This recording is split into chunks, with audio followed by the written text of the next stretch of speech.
ما زاغ البصر وما طغى، نہ تو آنکھ بھٹکی ادھر ادھر اور نہ حد سے آگے بڑھی۔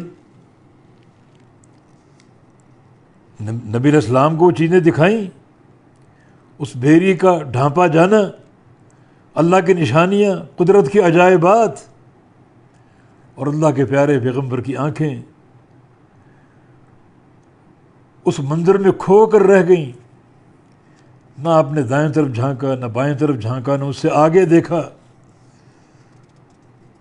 اس میں اشارہ آپ کی استقامت کی طرف، قوت نظر کی طرف اور اتباع کی طرف، کہ اللہ تعالیٰ جو دکھا رہا ہے بس وہ دیکھو، ادھر ادھر مت دیکھو۔ اور آپ نے نہیں دیکھا، نہ اس سے آگے دیکھا، نہ پیچھے، نہ دائیں نہ بائیں۔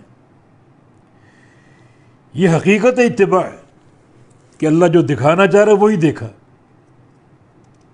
اور یہ پیارے پیغمبر صلی اللہ علیہ وسلم کی عظمت کا اظہار اور ان کی اتباع کا اظہار،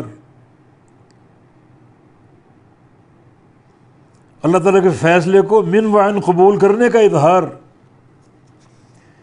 کہ اس سدرہ کو جو چیز ڈھانپے ہوئے تھی اور اللہ کے نبی اس کو دیکھ رہے تھے، اس طرح ٹکٹکی باندھ کر اتنی محویت کے ساتھ کہ دائیں بائیں ایک بار بھی نہیں جھانکا، جب تک اللہ نے چاہا دیکھتے رہے اسی منظر کو۔ نہ ان کی نظر آگے بڑھی، نہ دائیں نہ بائیں بھٹکی، بلکہ اس کو دیکھتے رہے۔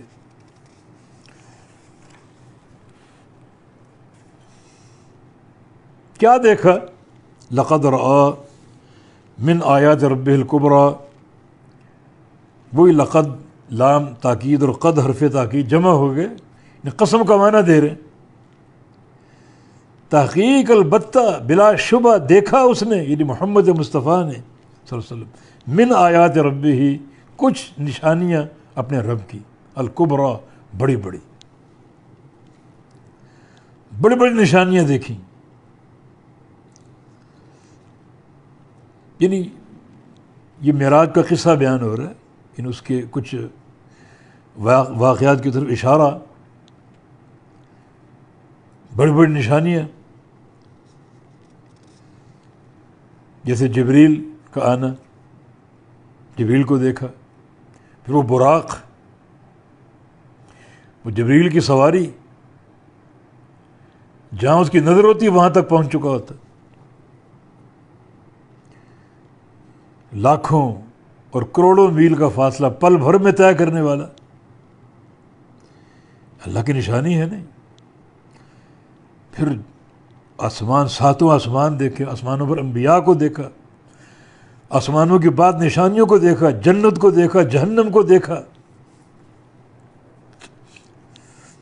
سدرۃ المنتہا کو دیکھا، اور جس چیز نے اس کو ڈھانپا ہوا تھا، وہ حسن، وہ جمال، وہ رنگوں کی برسات، وہ انوار اور تجلیات، ان سب کو دیکھا۔